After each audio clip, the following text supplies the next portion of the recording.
Bapak Ibu Saudara yang kekasih dalam Kristus Yesus Tuhan kita, selamat bertemu kembali dengan kami, HKBP Kernolong, yang senantiasa setia bersama saudara dalam renungan malam Shalom.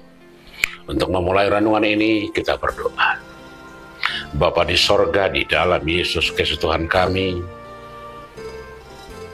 Engkau yang senantiasa memberkati, memberikan kami segala apa yang perlu dalam kehidupan kami.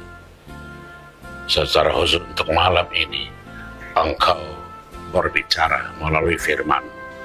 Ajar kami untuk memahaminya. Di dalam Kristus Yesus kami berdoa.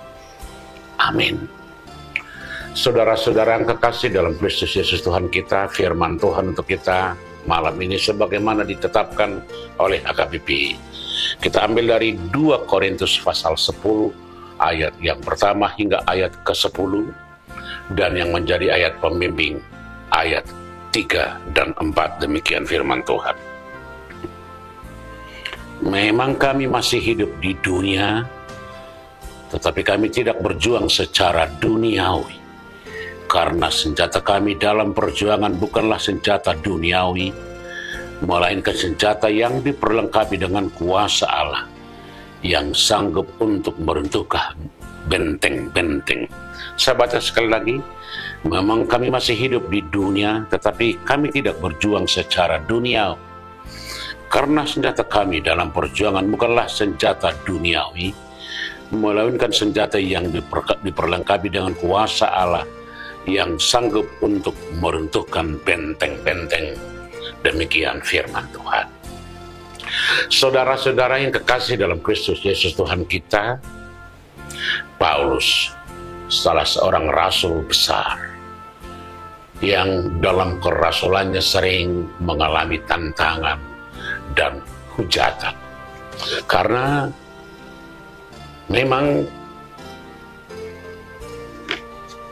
syarat menjadi rasul pada awalnya, sebagaimana rasul-rasul pertama, adalah orang-orang yang langsung menerima perintah dari Yesus ketika dia sudah bangkit dari kematian menjelang dia naik ke surga. Sementara Paulus pada dasarnya dia tidak pernah langsung menerima perintah itu atau pengutusan itu dari Yesus ketika Yesus berada di dunia. Paulus meyakini bahwa panggilannya menjadi rasul adalah ketika dia hendak pergi ke kota Damsyik untuk menghancurkan kekristenan. Pada saat itulah dia ditangkap oleh Yesus. Itu menurut kesaksian mereka. Itu menurut kesaksian Paulus. Yang semula Paulus bernama Saulus, tetapi ketika diangkat atau ditangkap oleh Yesus, dia berubah nama menjadi Paulus. Dan ini menjadi kesaksian setiap tempat dia katakan. Tetapi walaupun demikian, dalam kerasulannya, dalam pemberitaannya, Paulus sering dianggap tidak benar rasul, sebagaimana syarat-syarat yang tadi saya katakan. Dan juga sebagaimana dia berlatar belakang tokoh penghancur kekristenan, tiba-tiba menjadi pemberita tentang keselamatan yang dibawa oleh Yesus. Itu menjadi pertanyaan.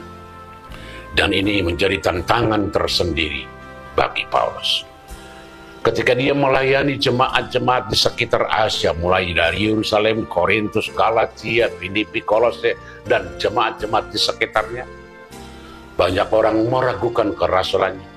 Dan banyak juga yang mencoba mengkritik, mencari celah titik lemahnya.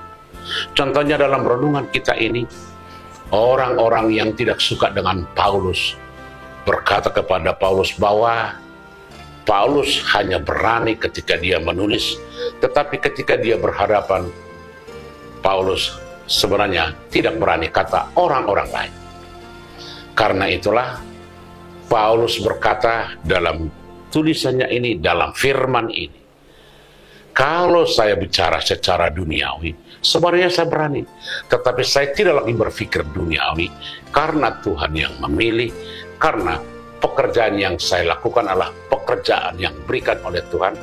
Oleh karena itu, apa yang Tuhan inginkan, apa yang Tuhan perintahkan, apa yang Tuhan suruh untuk saya lakukan, dan itu akan saya lakukan karena saya melakukannya dengan Roh Allah.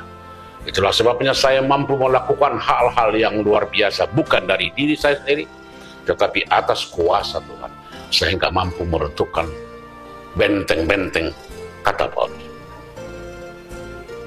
Memang di jemaat di Korintus ada suatu kebiasaan bahwa mereka sering mencari cara-cara supaya dihargai, dipuji, baik melalui cara-cara untuk dihargai dengan berkata bahwa dia bisa berbahasa atau berbicara hebat, berbicara secara luar biasa sebagai orator. Orang-orang di Korintus berlomba-lomba mencari keunggulan sendiri supaya dihormati dan dipuji. Bagi Paulus itu tidak menjadi persoalan, tetapi itu adalah persoalan duniawi. Ketika kita hanya berpikir bahwa kita melakukan segala sesuatu untuk dipuji, dihormati, itu adalah hal-hal yang duniawi. Walaupun sebenarnya kita berada di dunia ini, kata Paulus, tetapi dunia ini kita bawa kepada hal-hal yang surgawi. Baiklah segala sesuatu yang kita lakukan, yang kita kerjakan, kalau melalui kuasa-kuasa pribadi, kuasa-kuasa dunia, itu tidak akan membawa dampak yang baik. Tetapi kalau kita pakai kuasa dan Roh Allah yang memberikan kita kekuatan, benteng-benteng apapun, kekuatan apapun, tantangan apapun akan menjadi mudah, kata Paulus. Karena itu, siapapun yang memberitakan firman Tuhan, baik secara langsung, baik tidak langsung, kalaupun kamu katakan tidak berani, hanya dalam tulisan surat-surat yang berani, saya tidak pernah mempersoalkan.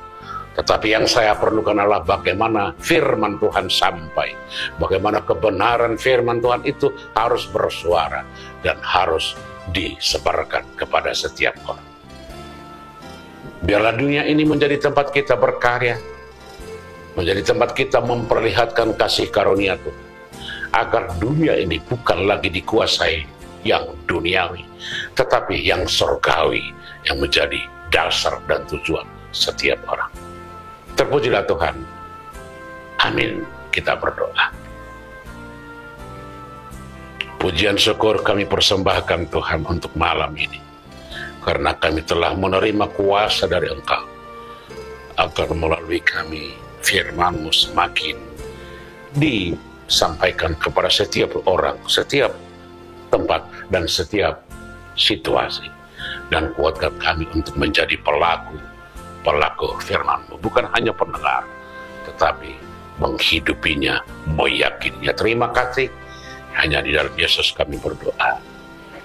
Amin. Anugerah Tuhan kita Yesus Kristus, kasih setia Allah Bapa, dan persekutuan dengan Roh Kudus kiranya menyertai saudara-saudara sekalian. Amin.